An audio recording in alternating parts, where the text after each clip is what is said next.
Yang jadi masalah saya dapati di zaman sekarang ini, ada sebagian ustadz atau kiai yang memaksakan harus bermadzhab, harus bermadzhab, harus bermadzhab. Tatkala dia bicara tentang musik, madzhab semua dia buang. Apa hukumnya mengikuti madzhab-madzhab? Boleh, madzhab-madzhab itu bagus ya. Madzhab-madzhab itu adalah para ulama yang mereka punya murid banyak. Jadi tidak ada para ulama sengaja bikin madzhab, nggak ada. Ya. Yang pertama madzhab Abu Hanifah. Abu Hanifah pintar, di zaman dia banyak orang pintar, tapi dia yang top. Akhirnya dia punya murid banyak, akhirnya ilmunya berkembang, jadilah disebut madzhab Abu Hanifah. Setelah itu muncul Imam Malik, Imam Darul Hijrah, Imam kota Madinah. Ada juga orang-orang sepantaran Imam Malik yang hebat-hebat, tapi dia punya murid banyak, akhirnya ilmunya berkembang, timbullah madzhab Imam Malik. Sebenarnya madzhab itu maksudnya metode belajar. Ini metode belajarnya Abu Hanifah, ini metode belajar Imam Malik. Ya. Di antara murid-murid Imam Malik ada Imam Syafi'i. Ternyata dia berkembang dan dia punya murid banyak lagi sehingga muncul lagi madzhab yang baru. Namanya madzhab Imam Syafi'i. Di antara murid Imam Syafi'i ada namanya Ahmad bin Hambal. Dia juga hebat. Akhirnya muncullah madzhab Hambali. Mereka tidak pernah sengaja untuk memproklamirkan membuat suatu madzhab, tapi itu berjalan dengan sendirinya. Sebenarnya di zaman dulu madzhab lebih dari 4. Ada mazhab Ishaq bin Rohawai, ada mazhab Sufyan Ats-Tsauri, ada mazhab Abu Thawr, ya. Tetapi mazhab-mazhab tersebut hilang. Kenapa? Karena tidak ada murid-muridnya yang meneruskan ilmu mereka. Tetapi secara pendapat masih termaktub dalam buku-buku fikih. Demikian juga termaktub dalam, sering disebutkan oleh Abu Isa At-Tirmidzi. Dan ini pendapat fulan disebutin.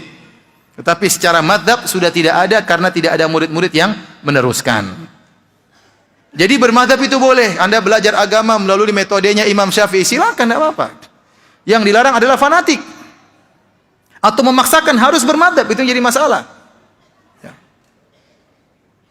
Dan para imam tidak pernah memaksa untuk bermadzhab, dan mereka tidak pernah mengajarkan murid mereka untuk fanatik. Contoh besar Al-Imam Syafi'i rahimahullah ta'ala. Al-Imam Syafi'i punya murid langsung namanya Al-Muzani. Al-Muzani punya kitab Al-Mukhtasar lil Muzani. Kitab fikih juga. Kitab Mukhtasar Al-Muzani ini mengumpulkan, meringkas pendapat Imam Syafi'i dari kitab Al-Um dan juga dari ceramah-ceramah Imam Syafi'i. Dalam kitabnya tersebut dia sering mengatakan, guru kami Syafi'i mengatakan demikian, adapun saya berpendapat demikian. Dan dalam buku-buku fikih ma'ruf, Imam Muzani berpendapat demikian, Syafi'i berpendapat demikian. Contoh, antum baca sederhana, saya baru baca kemarin, masalah kapan Lailatul Qadar. Menurut mazhab Imam Syafi'i, Lailatul Qadar itu malamnya tertentu, tidak berubah sepanjang tahun. Kalau malam 23 ya malam 23 terus.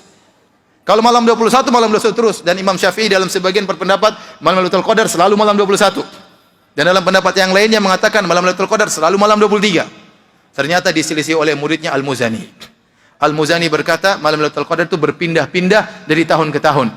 Bisa jadi malam ini 21, bisa jadi tahun depan malam 27, bisa jadi malam berikutnya malam 25. Ini muridnya menyelisih gurunya dan tidak ada masalah. Ya. Contohnya lagi Imam Syafi'i punya murid namanya Ahmad bin Hambal. Apakah Imam Ahmad bin Hambal mengikuti seluruh perkataan Imam Syafi'i? Tidak, bahkan dia bikin mazhab baru namanya mazhab apa? Hambali. Imam Syafi'i sendiri tidak taklid kepada Imam Malik, gurunya Imam Malik. Ternyata Imam Syafi'i keluar dari mazhab Imam Malik dan dia berkembang sendiri sehingga punya mazhab apa? Syafi'i. Jadi yang jadi masalah adalah memaksa harus ikut satu mazhab tertentu, itu yang tidak boleh. Tapi kalau dikatakan bahwasanya boleh bermadzhab, boleh. Bahkan ulama kita bermadzhab. Syekh bin Baz mazhabnya Hambali. Ibnu Utsaimin rahimahullah mazhabnya apa? Hambali. Kebanyakan ulama di Saudi mazhabnya apa? Hambali. Ibnu Taimiyah Hambali. Muhammad bin Abdul Wahhab Hambali. Kalau mereka menuduh kita tidak bermadzhab, tidak benar. Sebagian ulama kita juga bermadzhab, cuma mereka tidak menyuruh untuk apa? Untuk fanatik. Yang jadi masalah saya dapati di zaman sekarang ini, ada sebagian ustadz atau kiai yang memaksakan harus bermadzhab, harus bermadzhab, harus bermadzhab. Tatkala dia bicara tentang musik, madzhab semua dia buang. Kenapa? Karena seluruh madzhab mengharamkan musik. Madzhab Hanafi mengharamkan musik, madzhab Hambali mengharamkan musik, madzhab Syafi'i mengharamkan musik, madzhab Maliki mengharamkan musik. Terlebih lagi madzhab Syafi'i keras dalam masalah musik. Sampai Salah seorang ulama dari mazhab Syafi'iyah, Ibnu Hajar Al-Haytami, dalam kitabnya Az-Zawajir an Iktirafil Kabair, tentang peringatan terhadap dosa-dosa besar, dia memasukkan bermain alat musik termasuk dosa besar. Nah, orang ini tatkala bicara tentang mazhab, begitu masalah musik, dia buang seluruh mazhab. Selama ini dia bilang harus bermadzhab Syafi'i, harus bermadzhab Syafi'i, begitu masalah musik, mazhab enggak dipakai. Ya sama saja. Berarti dia juga tidak keluar dari mazhab. Terus dia suruh orang harus bermazhab. Tatkala tidak sesuai dengan hawa nafsunya, dia keluar dari mazhab. Antum baca mazhab Syafi'i, semua mazhab Syafi'i mengatakan jenggot itu sunnah. Sudah bicara jenggot, ya sudah tidak pakai mazhab. Enggak usah jenggot, enggak apa-apa. Gimana? Semuanya bilang sunnah. Semua mazhab bilang sunnah. Jadi maksud saya, bermazhab itu boleh dan itu baik. Seorang belajar fikih mazhab Syafi'i enggak ada masalah, bagus. Tapi tidak boleh apa? Fanatik. Kenapa? Karena para ulama mencontohkan demikian. Imam Syafi'i muridnya langsung Al-Muzani tidak fanatik sama Imam Syafi'i rahimahullahu taala. Bahkan sebagian ulama Syafi'iyah, ini antum bisa tanya langsung kepada Al-Ustaz Dr. Musyaffa hafizahullah taala, karena risalah dia tentang usul fikih berkaitan dengan mazhab Syafi'i. Dia akan menjelaskan bahwasanya banyak ulama Syafi'iyah belakangan menyelisih usul Imam Syafi'i rahimahullah taala. Bukan cuma menyelisih furu', bahkan menyelisih apa? Usul.